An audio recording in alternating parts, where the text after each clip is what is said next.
Hey guys, in this video, we're going to help you not make the same mistakes we made when we bought our boat. We're going to tell you all we wish we had known about boat ownership before we became boat owners ourselves. But first, I need to wake up a little bit. Let me get this coffee ready.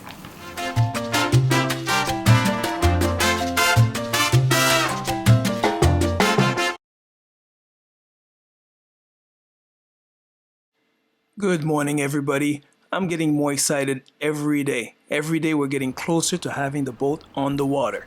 And because I wish I could see all of you enjoy how much fun it is to spend time on the water, today we're going to look at all the things that are involved in boat ownership. Now, we are very new to all this. We got our boat La Caliente mid-August last year, so this is not going to be a comprehensive list of all the things that you need to know. Just really a few of the things that we wish we had known prior to embarking in this adventure. If you are an experienced boat owner, and if you have tips for beginners, or if you just recently have gone through the process yourself, please share your experience by leaving a comment in the comment section. We'd like to hear about it. So what's the first thing you should do? What's the second thing you should do? What are all the things, all the steps you should make once you finally convince your significant other that you need a boat? So probably the first thing to ask is, what kind of boat is it going to be? Sail or motor? What size is right for you? And really you answer those questions by asking yourself how you're going to use it and how often you're going to use the boat. That's probably going to be the first things and most important things to answer for yourself. There's going to be a big difference whether you have a cottage and you're going to be docking just at your own private dock, or if like us you're in the city and you're going to be docking at a marina. So we probably stopped there at which boat we wanted. But number two of the very important things to think about is what's your total cost going to be?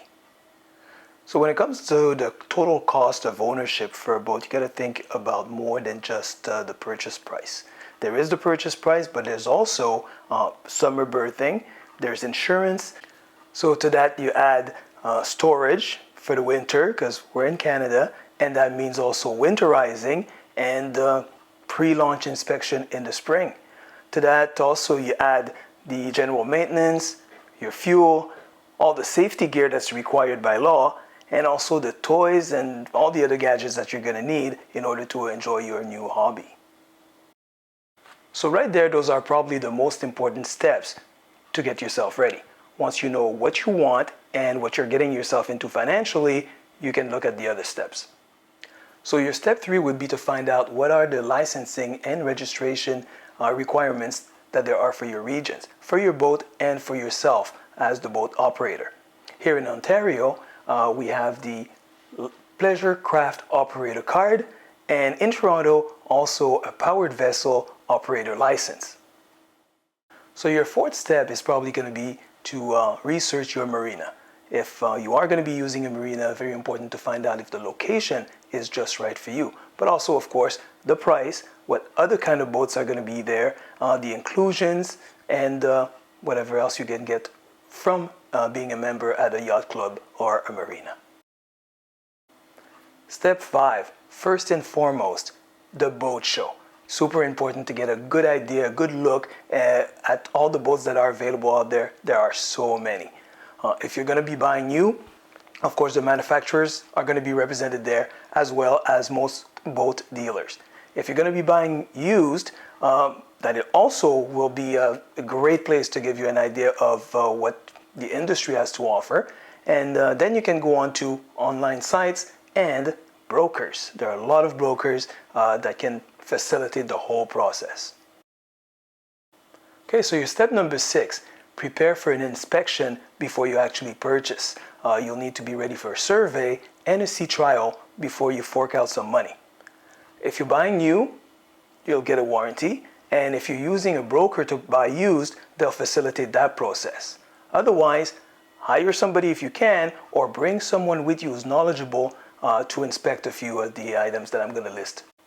Okay, so the few things that are very important to look at on the used boat before you buy is an inspection of the hull, the deck, the helm, the cabin, and of course your engine.